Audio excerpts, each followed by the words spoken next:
Hello students and good morning all of you बेटा। आज के इस वीडियो में हम अपना चैप्टर 11 पार्ट 11 कैलाश सत्यार्थी इस चैप्टर को कंटिन्यू करेंगे। हमारे चैप्टर का नाम है कैलाश सत्यार्थी। ओके, पाठ की ओर सोचिए और बताइए, क्या आपने किसी छोटे बच्चे को दुकान पर काम करते हुए देखा है? वे वहाँ काम क्यों करते होंगे? उन्हें कैसा लगता होगा? यदि आपको नौकरी करनी पड़े तो आपको कैसा लगेगा? इन सारे प्रश्नों के उत्तर हम इस चैप्टर से ढूंढने हैं। पठन, आओ पढ़ें। कैलाश सत्यार्थी जिन्होंने पिछले 60 वर्ष दूसरों का बचपन बचाने में गुजार दिए। 60 वर्षों तक किए गए निरंतर प्रयासों से वे अब तक 80,000 से अधिक बच्चों को उनका बचपन लौटा चुके हैं। इनका जन्म 11 फरवरी 1954 को मध्य प्रदेश में हुआ था। जब वे केवल 11 वर्ष के थे तब उन्होंने देखा कि पुस्तकें न मिलने के कारण बहुत से बच्चे शिक्षा से वंचित रह जाते हैं। फिर उन्होंने आसपास के बच्चों की पुरानी किताबें एकत्रित की और एक ठेले पर रखकर उन्हें ज़रूरतमंदों तक पहुंचा आए। ओके स्टूडेंट्स, इस चैप्टर में आज हम कैलाश सत्यार्थी जी के बारे में पढ़ रहे हैं। कैलाश सत्यार्थी जिन्होंने पिछले 60 वर्ष दूसरों का बचपन बचाने में गुजार दिया। यानी कैलाश सत्यार्थी जी एक ऐसे व्यक्ति हैं जिन्होंने अपने 60 वर्ष में लगातार बच्चों का बचपन बचाया और 60 वर्षों तक निरंतर यानी लगातार कोशिशों से वे अब तक 80,000 से अधिक बच्चों को उनका बचपन लौटा चुके हैं। इनका जन्म 11 जनवरी 1954 को मध्य प्रदेश में हुआ था। जब ये सिर्फ 11 वर्ष के थे तब उन्होंने देखा कि पुस्तकें न मिलने के कारण बहुत से जो बच्चे हैं शिक्षा से वंचित रह जाते हैं। यानी बहुत से ऐसे गरीब बच्चे हैं जिनके पास पैसा नहीं होता, उनकी आर्थिक स्थिति खराब रहती है, आर्थिक तंगी के कारण वे शिक्षा से वंचित रह जाते हैं। फिर उन्होंने आसपास के बच्चों की पुरानी किताबें एकत्रित की और एक ठेले पर रखकर उन्हें ज़रूरतमंदों तक पहुँचा आए। और क्या किया उन्होंने, क्या किया कि मतलब बच्चों की पुरानी किताबें एकत्रित की, सबको मतलब वो किया, संग्रह किया और एक ठेले पर रखकर उन्हें उन बच्चों के पास पहुंचाए जिन्हें उन किताबों की ज़रूरत थी। Okay students, page number 64 open करेंगे।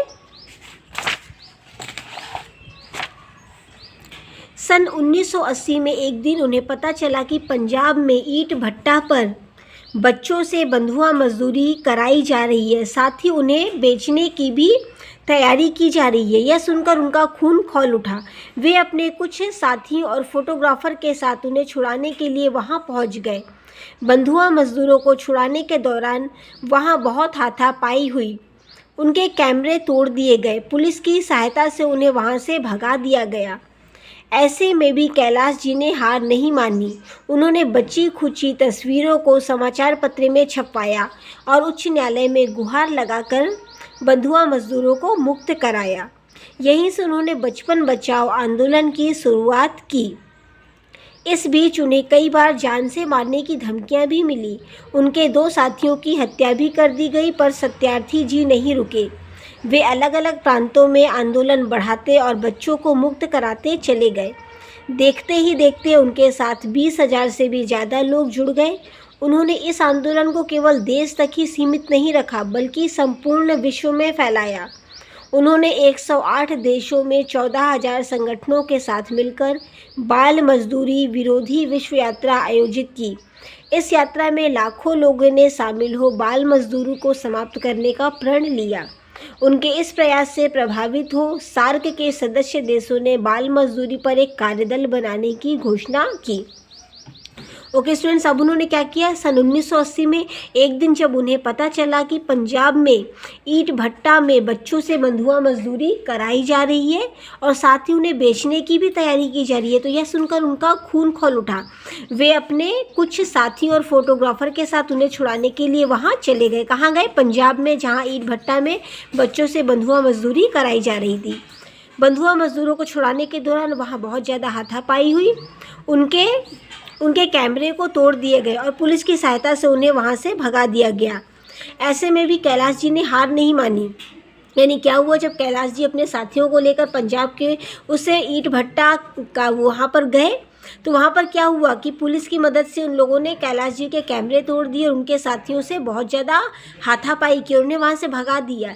लेकिन ऐसे में भी कैलाश जी ने हार नहीं मानी। उन्होंने बची कुची तस्वीरों को समाचार पत्र में छपवाया, यानी कैमरे टूटने के बाद भी जो तस्वीरें सेफ रह गई थी उन्होंने क्या किया, उन तस्वीरों को समाचार पत्र में छपवाया और उच्च न्यायालय यानी हाई कोर्ट में गुहार लगाई। गुहार लगाना यानी प्रार्थना की कि बंधुआ मजदूरों को मुक्त कराया जाए।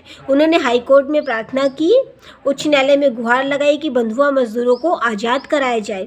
यहीं से उन्होंने बचपन बचाओ आंदोलन की शुरुआत की। इस बीच उन्हें कई बार जान से मारने की धमकियां भी मिली। अब उन्होंने क्या किया, बचपन बचाओ आंदोलन चलाया और इस बीच उन्हें जान से मारने की धमकियां भी दी गई। यानी जब वह बंधुआ मजदूरी को रोक रहे थे तो कई लोगों ने उनका विरोध भी किया और उन्हें जान से मारने की धमकियां भी मिली कि तुम यह काम छोड़ दो, लेकिन वह हार नहीं माने। उनके 2 साथियों की हत्या भी कर दी गई। इसके साथ साथ क्या हुआ, उनके 2 साथियों की हत्या भी कर दी गई। पर सत्यार्थी जी नहीं रुके। उनके 2 साथियों की हत्या होने के बाद भी उन्होंने हार नहीं मानी, बल्कि वह अपने आंदोलन में आगे बढ़ते गए। वे अलग अलग प्रांतों में आंदोलन बढ़ाते और बच्चे को मुक्त कराते चले गए। इसके बाद उन्होंने क्या किया, अलग अलग जिलों में आंदोलन बढ़ाया अपना और बच्चों को मुक्त कराया, यानी उनको आज़ाद कराया। देखते ही देखते उनके साथ 20,000 से भी ज़्यादा लोग जुड़ गए। अब उनके इस बचपन बचाओ आंदोलन में देखते ही देखते 20,000 लोग उनके साथ शामिल हो गए। उन्होंने इस आंदोलन को केवल देश तक ही सीमित नहीं रखा, बल्कि संपूर्ण विश्व में फैलाया। कैलाश जी ने क्या किया कि इस पूरे आंदोलन को सिर्फ अपने देश तक ही सीमित नहीं रखा, बल्कि इसको संपूर्ण विश्व में फैलाया। उन्होंने 108 देशों में 14,000 संगठनों के साथ मिलकर बाल मजदूरी विरोधी विश्व यात्रा आयोजित की। इसके बाद उन्होंने क्या किया, 108 देशों में 14,000 संगठनों के साथ मिलकर बाल मजदूरी विरोधी विश्व यात्रा आयोजित की। इस यात्रा में लाखों लोगों ने शामिल हो बाल मजदूरी को समाप्त करने का प्रण लिया। प्रण यानी निश्चय लिया। उन्होंने शपथ ली। लाखों लोगों ने किस चीज़ की शपथ ली कि हम बाल मजदूरी को समाप्त करने का प्रण लेंगे, यानी बाल मजदूरी को समाप्त करेंगे। उनके इस प्रयास से प्रभावित हो सार्क के सदस्य देशों ने बाल मजदूरी पर एक कार्यदल बनाने की घोषणा की। यानी कैलाश जी के इस प्रयास से, इस कोशिश से प्रभावित हो सार्क के सदस्य देशों ने बाल मजदूरी पर कार्यदल बनाने की घोषणा की। कार्यदल यानी काम करने वालों का एक समूह बनाने की घोषणा की। किसने की, सार्क के सदस्य देशों ने, यानी जो उसे कमेटी का मेंबर है उन लोगों ने यह प्रण लिया। इस समय कैलाश जी बाल मजदूरी विरोधी विश्व यात्रा के अध्यक्ष भी हैं। उन्हें देश विदेश में कई पुरस्कारों से सम्मानित किया गया है। भारत में नोबेल शांति पुरस्कार से सम्मानित किए जाने वाले वे दूसरे व्यक्ति हैं। इस समय कैलाश जी बाल मजदूरी विरोधी विश्व यात्रा के अध्यक्ष भी हैं और उन्हें देश विदेश में कई